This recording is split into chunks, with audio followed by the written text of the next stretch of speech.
Hi there.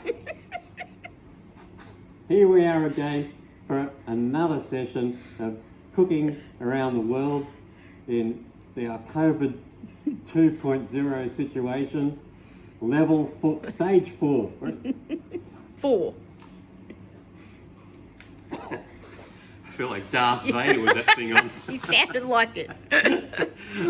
Cooking around the world at Irrimu Community Centre. We're actually in level 4 lockdown, so we're getting away with this one, but maybe next time we won't be able to do it from the centre anymore. So we'll make a new plan. We'll come up with a new plan for bringing these cooking videos to you every week. Cooking around the world, Irrimu Community Centre.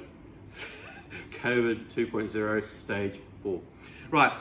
What we're doing for you today is a recipe. It's actually a Jamie Oliver recipe.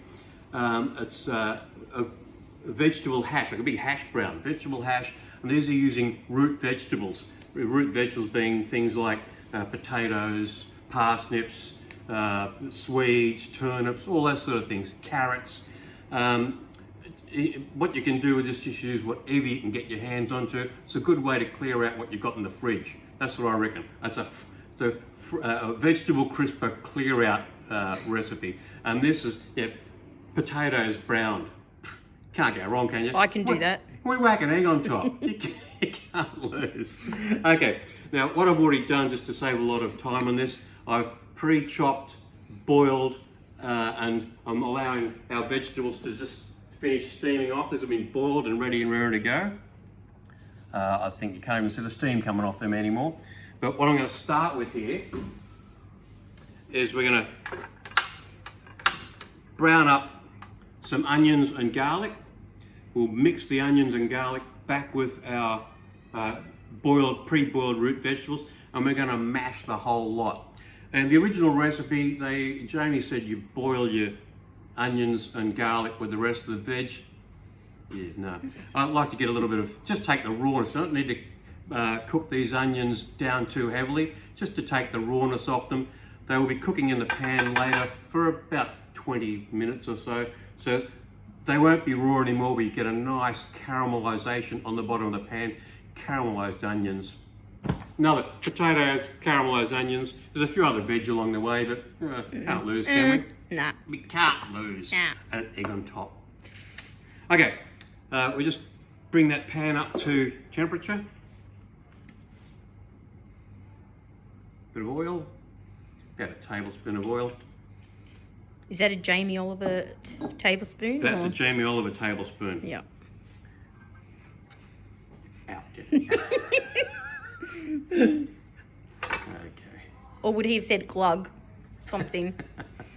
I've watched a glug. lot of Jamie Oliver. Pity I can't cook. What's Ian Richo from the Channel 10 shows? A splotch. A splosh. A splosh. It's not quite a splush, not quite a splash, it's a splosh. Splosh of olive oil. Okay, what I'm going to do is get our onions into the oil. Don't come too close, I'm just getting this in there. True. Temperature's up on the oil, we're getting a little bit of sizzle there already, which is a good thing. That's 2 onions.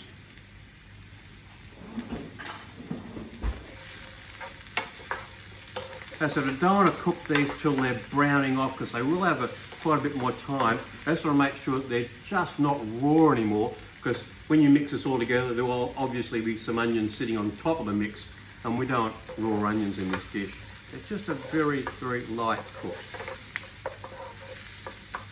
Or if you boil them with the rest of them, you'd have, how English is that? Yeah, nah. Good on you, Jamie. Yeah, Jamie. So you can find this recipe online. I think it came from a Woolies mag a while back, or one of his shows or something. And doing it the way he says will work, but I've just tweaked a few things in it just to make it a bit friendlier, just to make it a little bit nicer actually. Sorry, Jamie, I've made it nicer. Now they're just starting to sort of get a bit of colour in there now. That's the olive oil by there, the nice deep olive oil colour there. Starting to colour up, and they're starting to become a bit translucent. And right, opaque. Opaque, that'll do. As long as they're starting to lose their whiteness of the onion. Now, there are 2 cloves of garlic, now fairly large cloves of garlic. Now we separate that, we put some into the dish now and we save the rest to go into our dressing which we'll make for this. Actually, I might take a little bit more out of that because that's going to be a lot of garlic going into our dressing. No kissing for you. No kissing at all. I think you just dropped half of them. Half the garlic. There was a little bit that I actually added from there. As we all know, I'm a little bit messy in the kitchen. Yeah, well. I'll keep this moving at the moment because it's just starting to take on a little bit of colour. I don't want to take on too much colour just yet. There's still a lot of cooking time to go here. Okay, I'm going to remove this from the heat now.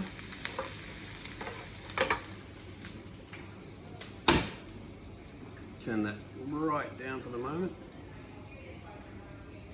What we're going to do, get our root vegetables. Excuse me one moment. Pop them in here. Now, in the recipe, Jamie says you put in potatoes and parsnips. Unfortunately, at the moment, parsnips are ridiculously expensive here for a root vegetable. I think they're $12 a kilo, which is more expensive than chicken and almost expensive as putting beef into it. So I've used a swede, a nice size swede, and a turnip and a couple of potatoes. Now people who go, ugh, swedes and turnips, once you cook them down into this, you can't even tell there's anything but potato in it. The majority of the vegetables in it will be potato. I've also chopped 1 large carrot into it and left that in fairly large chunks. When I boil this down, you don't cook the living daylight, don't boil the living daylights out of it, and we don't mash the hell out of it because we don't want it to be like a very fine, smooth mashed potato hash. I like to leave chunks. Now if you can come in on that, Deb. You see the carrots remain in chunks. So you've got a little bit of, what's the word? There's a fine word for different sized chunks in there, and of course it escapes me. It'll come to you. It'll come to you. Now, this isn't in the recipe. I'm just going to add some corn. You know why? Because you can. Because I can. I like corn. I'm going to add some corn. I reckon corn will go really well in this. A nice healthy serve of corn in there. We're going to mix all this up in a tick. Okay. We chuck our onions and garlic back into the mix.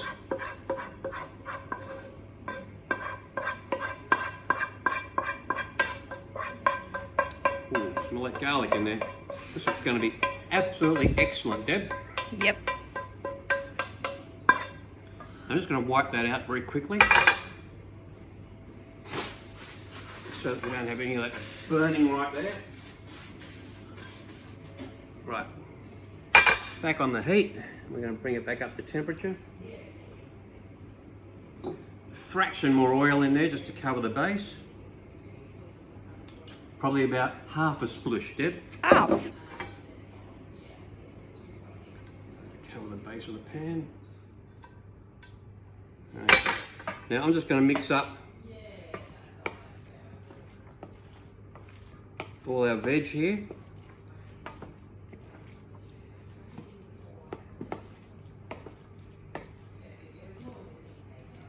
As I said, I don't like to mash this one down too much, so I don't want it to be a really smooth splodge. This is going to be nice and chunky. Rustic. Rustic, good word. Oh. Yeah, good word.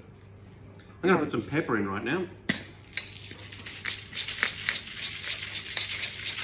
Can't have too much pepper in there.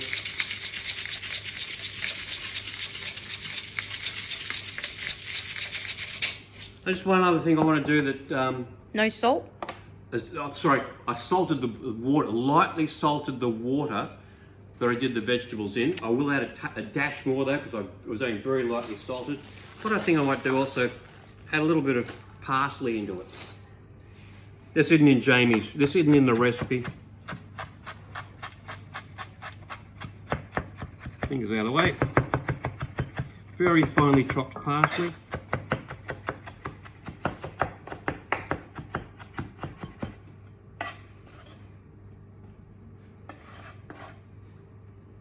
You can really, this is a recipe you can use whatever veg you have in the crisper, your vegetable crisper in the fridge. Do it your way. Okay. Maybe just add a touch more salt into it.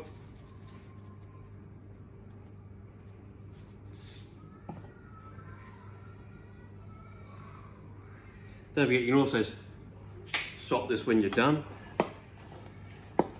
As you're eating, add salt as you go. A lot of people don't like to add. Taste. Sorry? Salt to taste. Salt to taste. Season to taste. Right. Now this is how tricky this is. Mix it all up. That's you see the chunks in there. I like to keep it chunky. It's running a little bit hot there at the moment.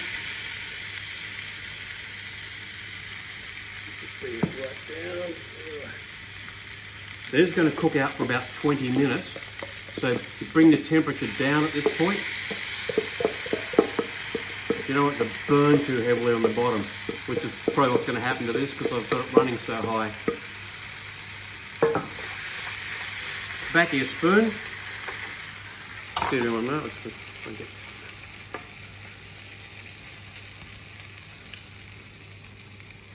Try and level it out.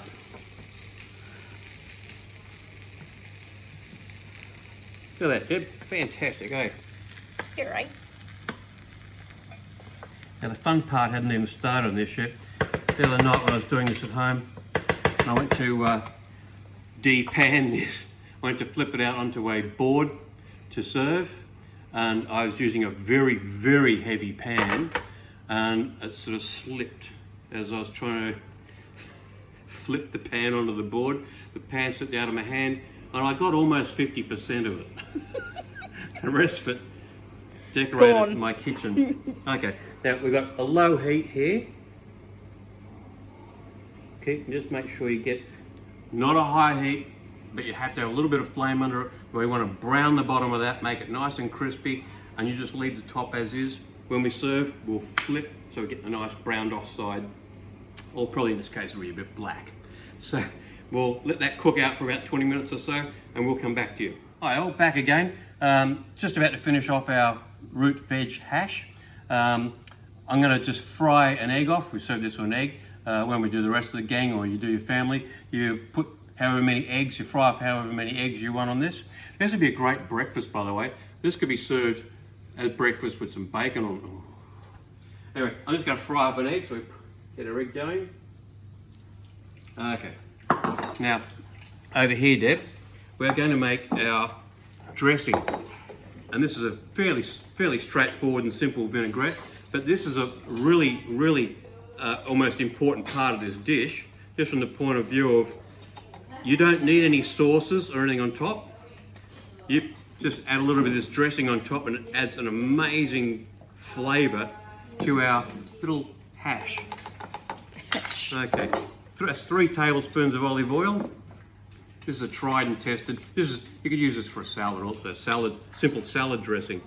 I'm going to use 1 tablespoon of red wine vinegar in this instance.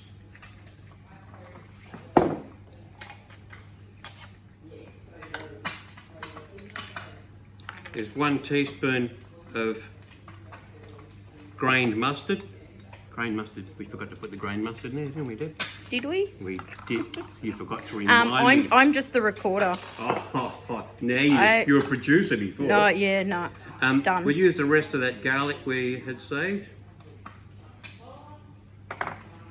If we actually followed the recipe when we were doing this, we would have seen grained mustard. If you hadn't been following the recipe. Now, you can just mix this in a little bowl with a fork or a whisk, but just as easy, put it all in there. Look at that. Yum. Emulsify, just as quickly as that. Beautiful. Simple as that. Right, our egg's just about done there. I'm going to take it off the heat. Here comes the tricky bit, folks. Then I had my disaster at home the other day. The flip. Now, this is hopefully going to be browned and not burnt on the bottom. Oh, you're back. We're so busy over here, suppose. Okay. Now, this is where I have to flip this onto the board and hopefully not make a hash out of it. Hope this isn't. I don't. That might burn that board. I am a bit worried about that. Might have to go for one of these. Deborah. Ready, set. Hang on. Oh, Gotta get this false right. start. 1, 2, 3. Oh, nearly. Good Nearly. job. Well, it did turn crispy and got a few sticky bits in there, but here we go. Yeah, that's good. There's our spatula. Those last few little bits.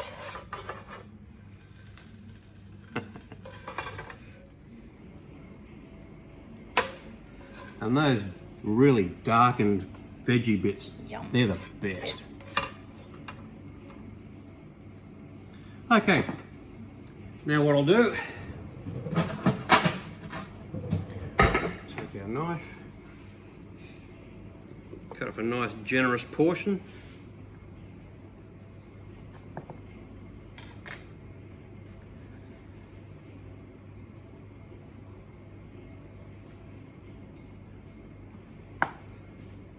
We'll drizzle it with a bit of our dressing.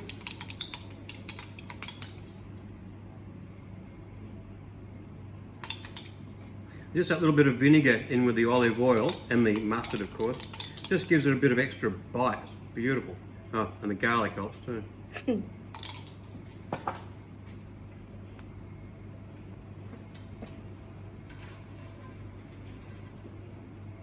Pop an egg on top.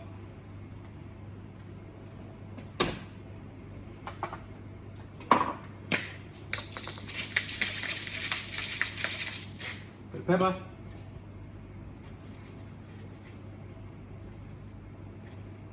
Bit of greenery on the side. And there we have it. Root vegetable hash with an egg on top. Go for it.